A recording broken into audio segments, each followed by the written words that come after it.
Real education actually happened right here at the house. So one of the things I always take away from this place is not necessarily the education I had in the classroom, but from my peers, the people who were ahead of me, people who were coming in behind me, really helped me, I still had a lot of fun, really helped me grow up and really understand the shoulders I was standing on, and what I've heard thus far, I'm even more humbled to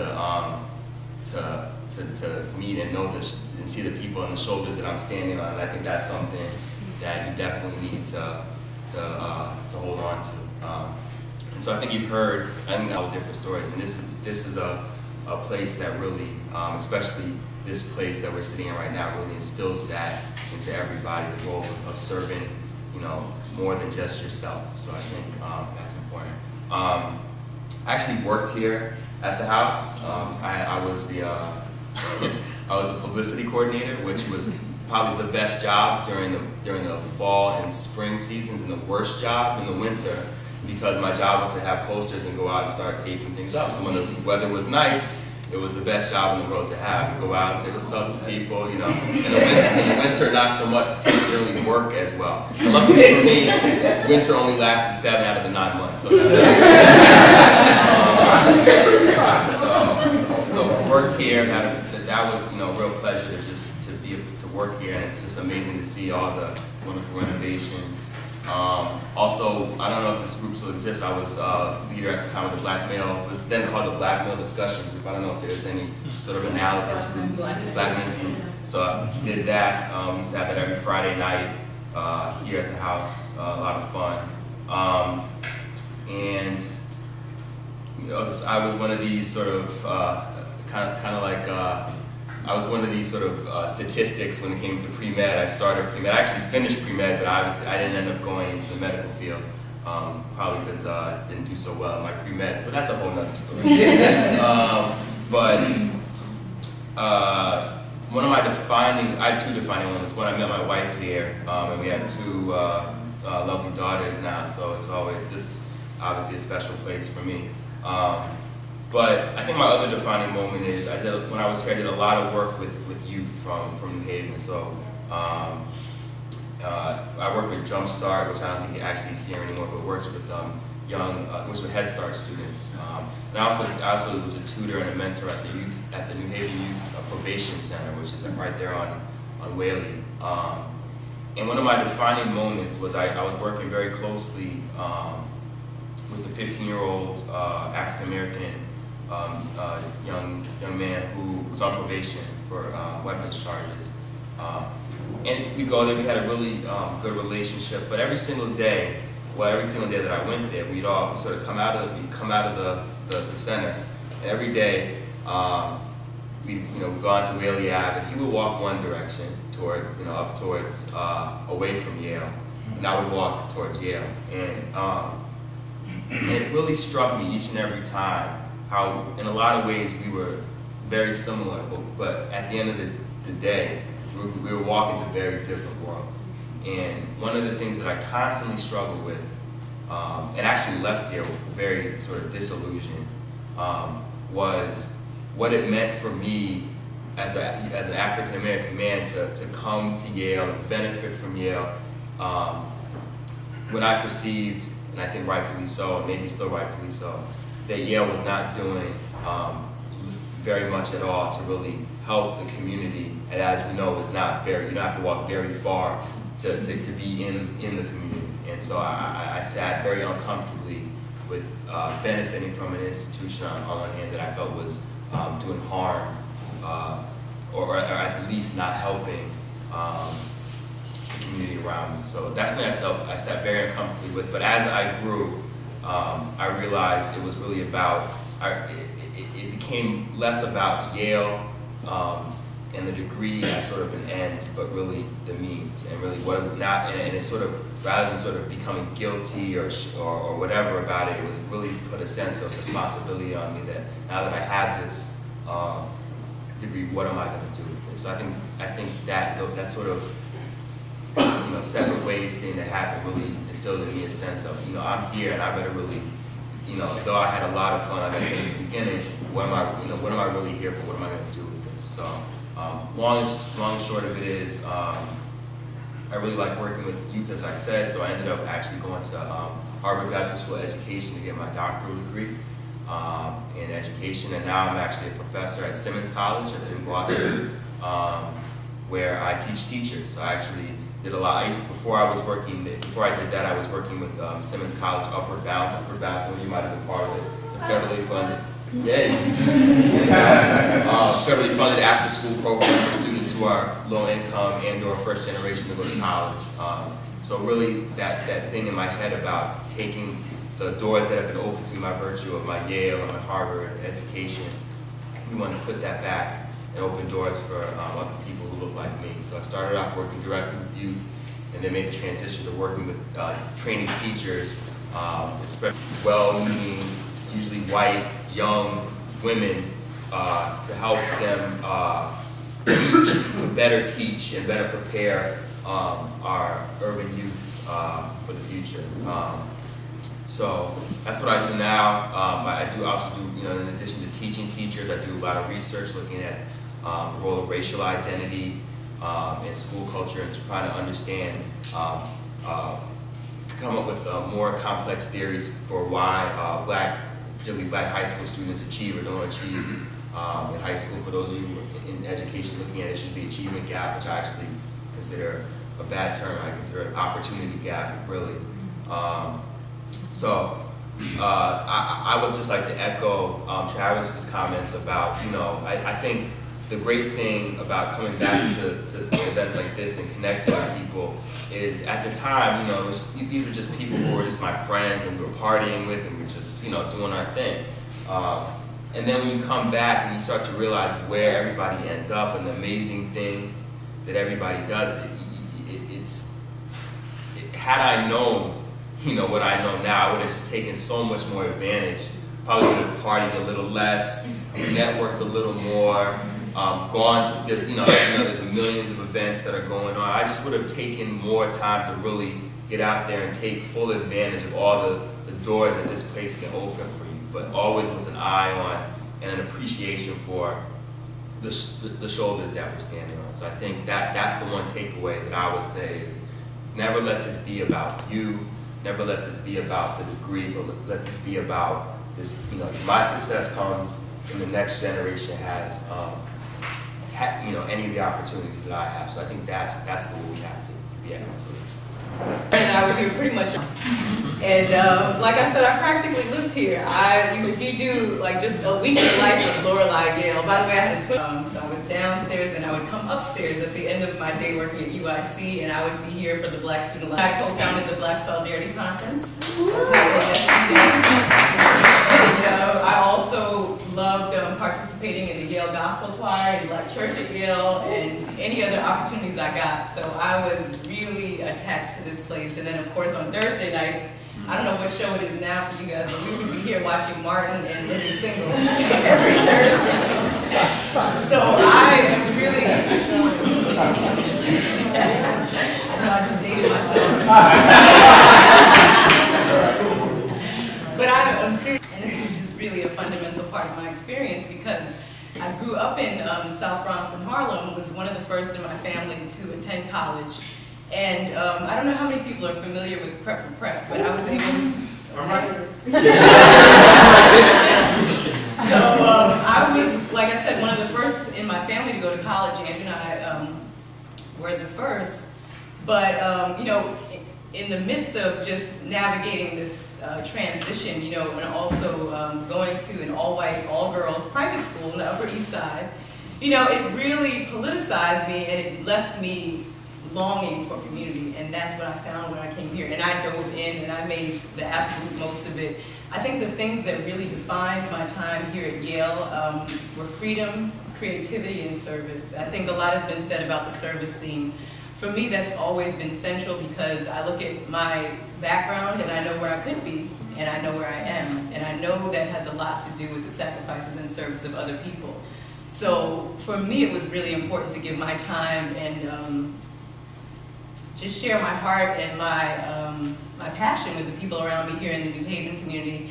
And I've taken that and grown that into the work that I do now. I run a consulting company, and I work with nonprofits and foundations in South Africa, Brazil, and the United States. And I guess I would say I've been a pretty mission-driven person, and at the core of that mission primarily has been helping empower Black people from across the diaspora to achieve socioeconomic equality and political power. And I have to say the roots of that were really nurtured here at Yale. There's also the creative side. I did a lot of writing and reading my poetry while I was here at Yale, and just what I loved is having the freedom. I'm a very free-spirited person. That's also why I work independently, and I love it. But I think Yale just really gave me the opportunity to just follow any passion. If I wanted to take up Irish jig dancing, I bet I could have found a way to do it. And that's what I really loved about this place. In terms of the path that I took back in the cab, I didn't realize that I had been away so long.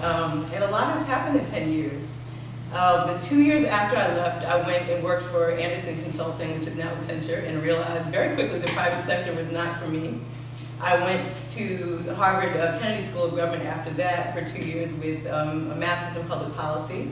And I went there with the intent of learning everything I could possibly learn about how to launch what I was calling at the time a Pan-African Youth Leadership Institute. I was really passionate about finding a way to get young people from Jamaica, from South Africa, from Barbados, from the UK, from South Africa, together to talk about the issues that were going on in their community. And I wanted to find out structurally, financially, how do I run something like this? So I went there with that intent, but my aunt says if you want to see God laugh, make plans. So, while I was networking and studying and doing all these different things, I had a love affair with Brazil. And I ended up being able to get a Fulbright, went down to Brazil and founded Projeto Mentes e Portas Abertas, which translates as Project Open Minds, Open Doors. And we train Afro-Brazilian college students for public service careers. So essentially, we're creating a pipeline for Brazilian Obama. So I did that in Bahia, and they were very just overjoyed with this victory. Of course, many of you know that. So I did that for a while, and I think there's something to be said for following your passions. And now, wisdom is, what do they say? Hindsight is 20/20. Mm-hmm. Do it while you're young, and I did. I'm glad I did. But while I was there pursuing my passion, I looked up and realized, I was like, gee, you have no health care. Gee, what's your 401k looking like? So I had none of these things, but the good thing was at 24, I didn't really have to worry about it. So I did that, and then eventually realized because I had these longer term goals, it was time to come back home. And I've spent the last 3 years working in philanthropy, which I'm enjoying. So right now, the lifestyle that I have, because I work independently, allows me, there's a project actually in Sao Paulo, they want to replicate the program I did in Bahia. So I'm working on that. There's a South African foundation I'm working with, helping them design grant-making programs for youth in areas of education and employment. And I would do some voting rights work actually here based in the United States, and being in service of my people, of our people. That's so bad. It's all right. You guys are used to seeing our backs, but so Cheryl, I'll join you with being the evil Wall Street representative here. No, actually, let me start with where I was at Yale, because I always thought that I was going to be a professor, to be honest, and I actually had a Mellon Boucher fellowship there. And did that for, from sophomore year until senior year and I was an AFAM studies major, so, and I was here when it became a department, so that was exciting. Ethnic counselor?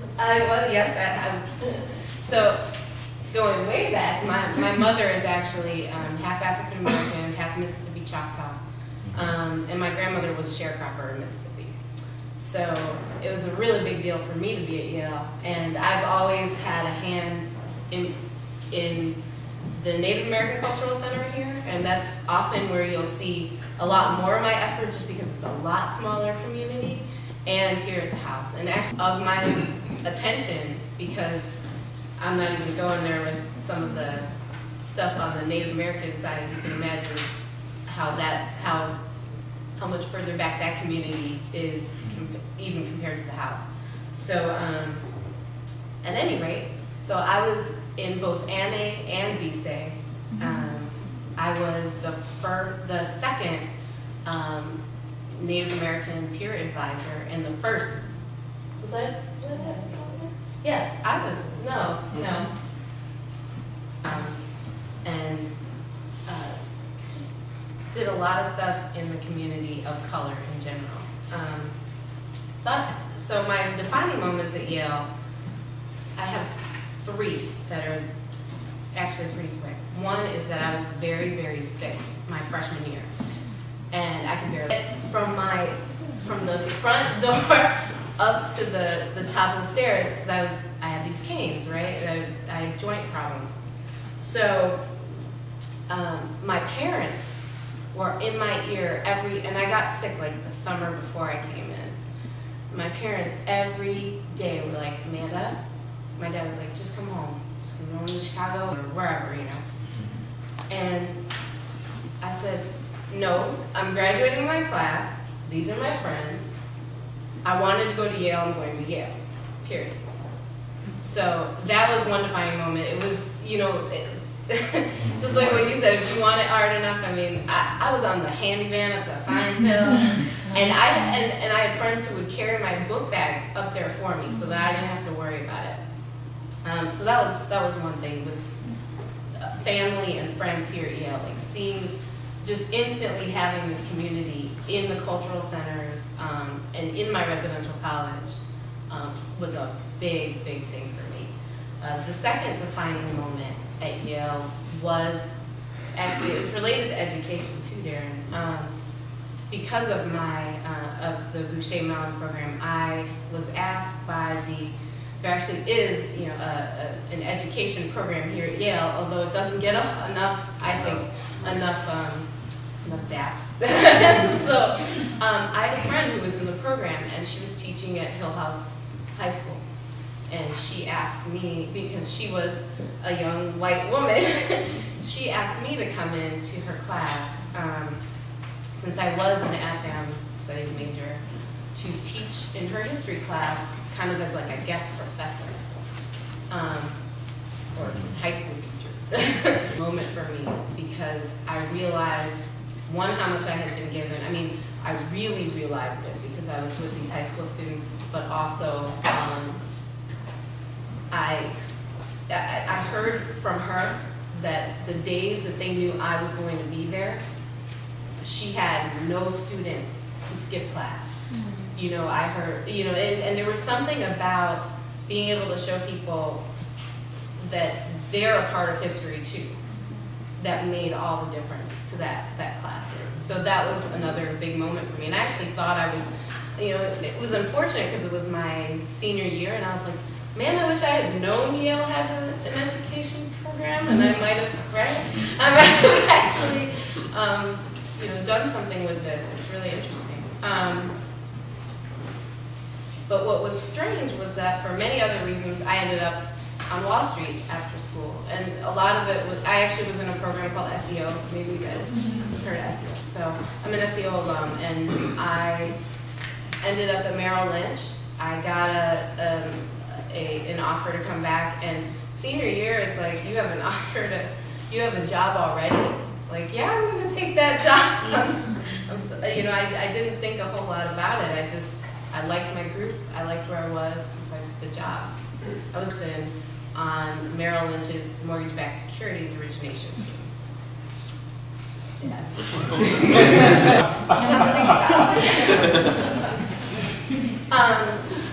But that in and of itself was an education, because, and actually, well, people can talk to me about it later, but I actually worked for, in a personal way. He was a great boss. He was very fair, and that was why I was in his group.